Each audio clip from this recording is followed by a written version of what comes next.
मित्रांनो, तुमचं पुन्हा एकदा GB स्टोरी टेलर या यूट्यूब चॅनलवर स्वागत आहे। आजच्या आपल्या गोष्टीचं नाव आहे नाळ, लेखिका गायत्री आनेराव।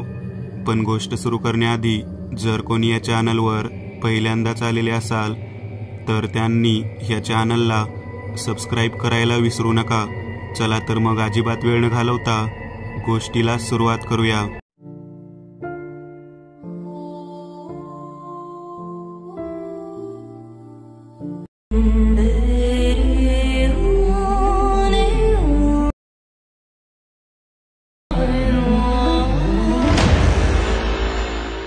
बाबा, मला 2 दिवसांनी गोव्याला जायचे आहे, प्लीज। 25 वर्षांचा अभय आपल्या वडिलांना सांगत होता।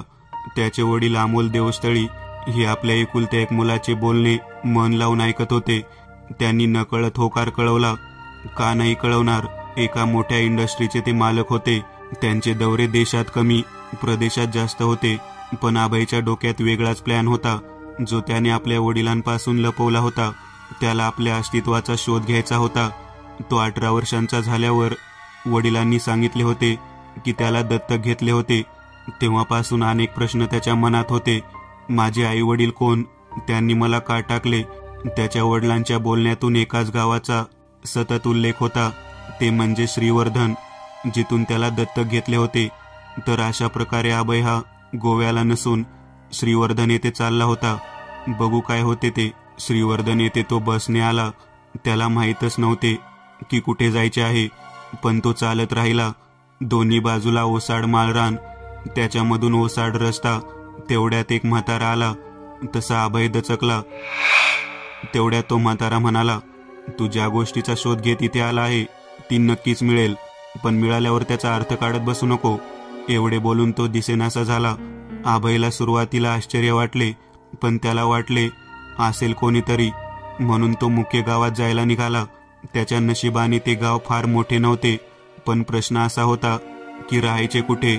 तो पुढे जाऊ लागला तर त्याला एका पारावर काही मंडळी बसलेली दिसली।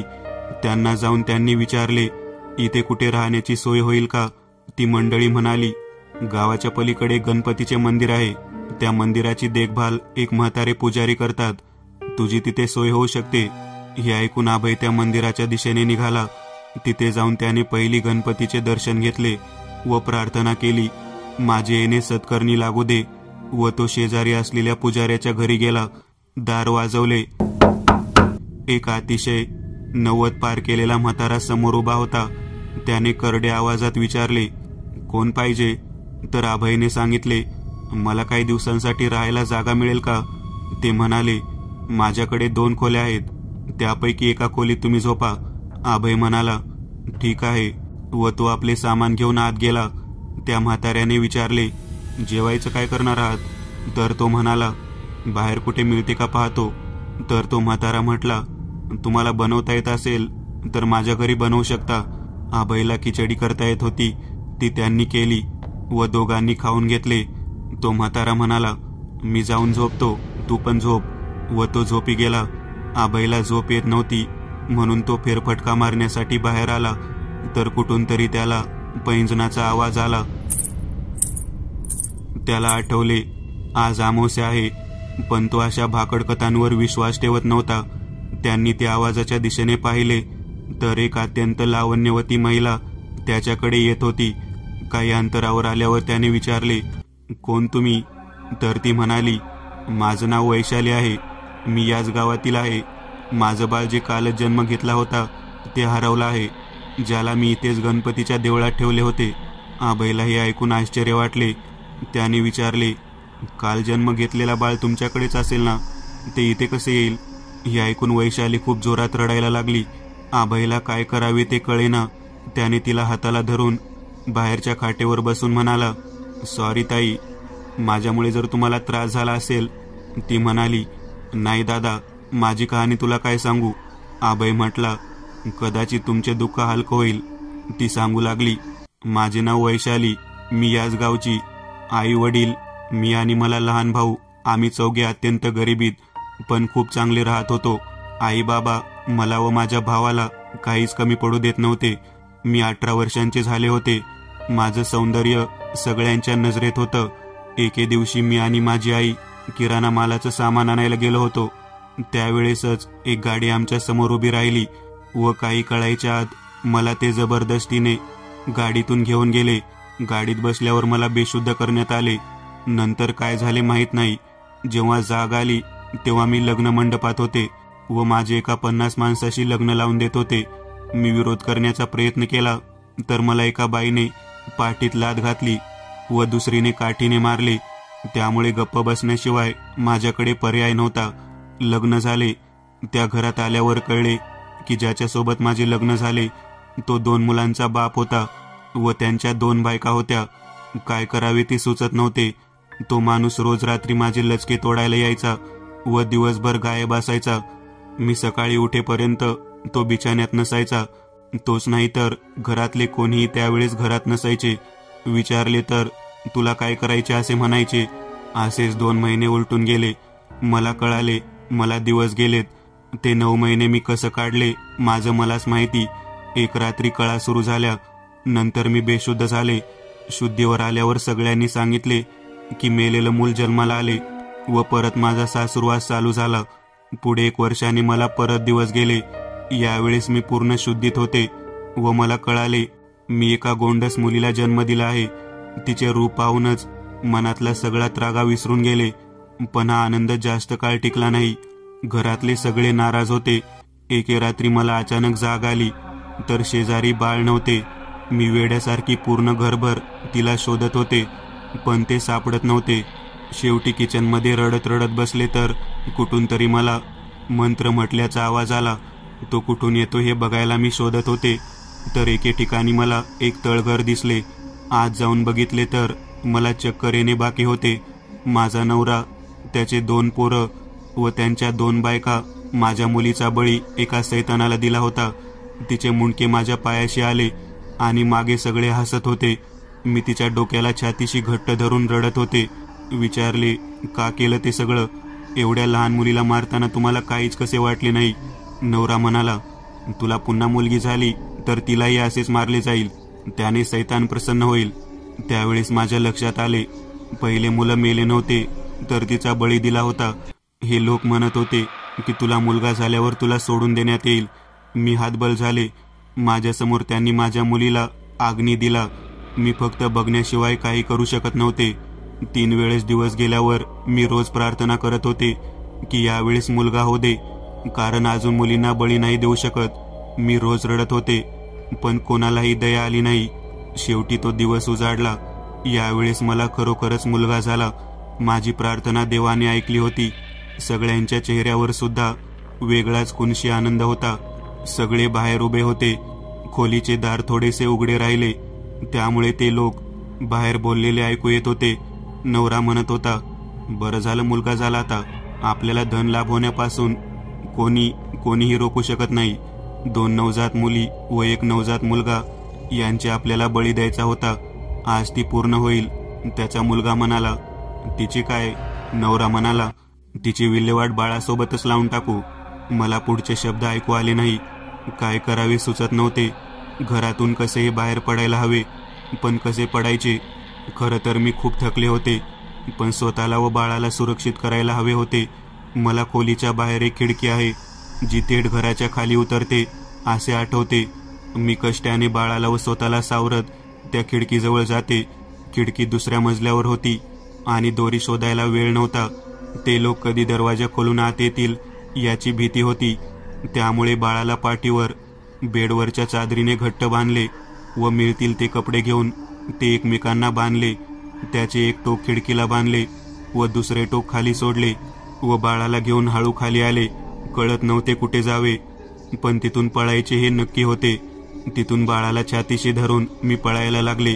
अचानकपणे मागून आपला पाठलाग होतो आहे हे कळले म्हणून अधिकच वेगाने पळायला लागले. समोर जे बाहेर आहे ते गणपती मंदिर दिसले व माझ्या सुदैवाने मंदिराचे दार उघडे होते. मी बाळाला घेऊन आत प्रवेश केला. एवढे होईस्तोपर्यंत बाळ अजिबात रडला नाही. दरवाजे बंद करून मी त्याला आत घेऊन गेले. काय करावे सुचत नव्हते. बाळाला बघितले. खूप गोंडस बाळ होते. धावपळीत त्याच्याकडे बघायलाही सवड मिळाली नाही. त्याला पोटभर दूध पाजले. पोट भरल्यामुळे ते लगेच झोपी गेले. मगाशीपासून झालेल्या धावपळीमुळे मला नकळत डोळा लागला. पक्ष्यांच्या किलबिलाटामुळे मला जाग आली, तर शेजारी बाळ नव्हते. मला प्रचंड धक्काच बसला. मला माहिती होते की हे नवऱ्याने केले आहे. अंगात सगळं बळ संचार होऊन बाहेर आले व लपून स्वतःच्या घरी आले, तर मला त्यांचे बोलणे ऐकू आले. नवरा म्हणत होता, कशी काय आपल्या तावडीतून सुटेल, बाळ पण मिळाले नाही. जर मिळाली नाही आणि तिने जर पोलिसात तक्रार दिली तर सगळे जेलमध्ये. हे ऐकल्यावर माझ्या जीवात जीव आला. म्हणजे त्यांना अजून बाळ मिळाली नव्हती. तेव्हापासून ती बाळाला शोधत आहे. माझी मदत करा. हे ऐकून आबाईच्या डोळ्यात पाणी आले. तो म्हणाला, ताई, मी तुमची नक्कीच मदत करेल, पण आपण उद्या जाऊ, कारण आता रात्र झाली आहे. तुम्ही झोपा, मी बाहेर झोपतो. असे म्हणून तो अंथरूण घेऊन बाहेर झोपला.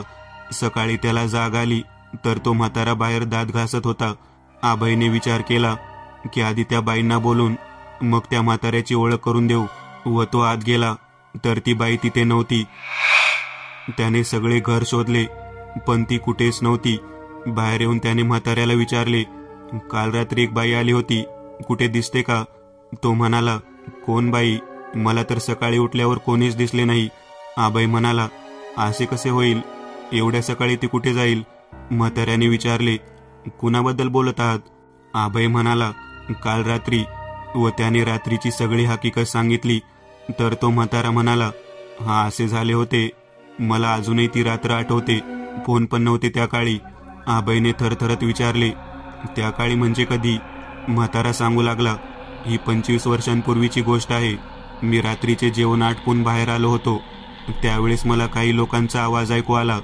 त्यातला एक जण म्हणत होता की तिकडेच आली असेल. आज तिला व तिच्या बाळाला सोडायचे नाही. मला काहीच कळत नव्हते, म्हणून मी गप्प बसलो. ते लोक निघून गेले. अचानकपणे मला मंदिराच्या आत बाळाच्या रडण्याचा आवाज आला. मंदिरात गेलो तर तिथे नुकतेच जन्मलेले बाळ होते. आई कुठे दिसत नव्हती. तेव्हा परत बाहेर आरडाओरडा ऐकू आला. तर दरवाजातून मी बाहेर डोकावून बघितले तर एका स्त्रीला ते लोक मारण्याच्या प्रयत्नात होते. मी काहीच बोलू शकलो नाही. ते तिला विचारत होते की बाळ कुठे? तिने अजिबात सांगितले नाही व तिचा एकच घाव घालून खून करण्यात आला. तिने मरताना शेवटचं मंदिराकडे बघितलं. त्यावेळेसच मला कळाले की मंदिरात जे बाळ आहे ते तिचेच आहे. तिने तिकडे बघताच प्राण सोडला. ज्यांनी तिला मारले ते लोक निघून गेले. मला काय करावे सुचत नव्हते, कारण मोठ्या विश्वासाने तिने ते बाळ मंदिरात ठेवले होते. माझी बायको नव्हती. मी एकटाच राहिला. कोण असणार? मी त्याला घरी घेऊन आलो. त्यावेळेस घरात एक जण गेस्ट म्हणून होता. त्याला मी सत्य परिस्थिती सांगितली. तो एक मोठा उद्योगपती होता. तो म्हणला की मला मूलबाळ नाही आहे. मी त्याला माझा मुलगा म्हणून घेऊन जातो, पण आधी त्या स्त्रीचा अंतिम संस्कार करावा लागेल. त्या स्त्रीच्या देहाचा आम्ही अंतिम संस्कार केला व तो त्या बाळाला घेऊन निघून गेला व परत कधीच गावात आला नाही. हा, पण त्याची एकदा चिठ्ठी आली होती. त्यात त्या मुलाचे नाव होते अभय. अभयने विचारले, त्या उद्योगपतीचे नाव काय व त्या मुलाचे नाव काय? म्हातारा म्हणाला, अमोल देवस्थळी, अभय देवस्थळी. मी एक नवीन चॅनल ओपन करत आहे. त्यावर तुम्हाला ॲनिमेटेड हॉरर स्टोरीज पाहायला मिळतील. त्या चॅनलची लिंक या व्हिडिओच्या डिस्क्रिप्शन मध्ये दिलेली आहे. चॅनलला सबस्क्राईब करायला विसरू नका. मित्रांनो, आज पुरतं एवढंच. तुम्हाला जर काही गोष्ट आवडली असेल तर नक्की लाईक करा. तुमच्यापैकी बरेचसे जण व्हिडिओ लाईक न करताच पळून जातात, पण हा जर व्हिडिओ तुम्ही लाईक केला तर मला जरा बरं वाटेल आणि असेच भारी भारी व्हिडिओ बनवायची माझ्यात एनर्जी येईल. त्यामुळे नक्की लाईक करा. आणि अजूनही कोणी या चॅनलला सबस्क्राईब केलेलं नसाल तर लगेच सबस्क्राईब करून टाका. आणि बाजूची घंटी ती मात्र दाबायला विसरू नका. देवाची घंटी आहे ती. चला तर मग पुन्हा भेटूया अशीच एक आगळी वेगळी गोष्ट घेऊन पुढच्या भागात.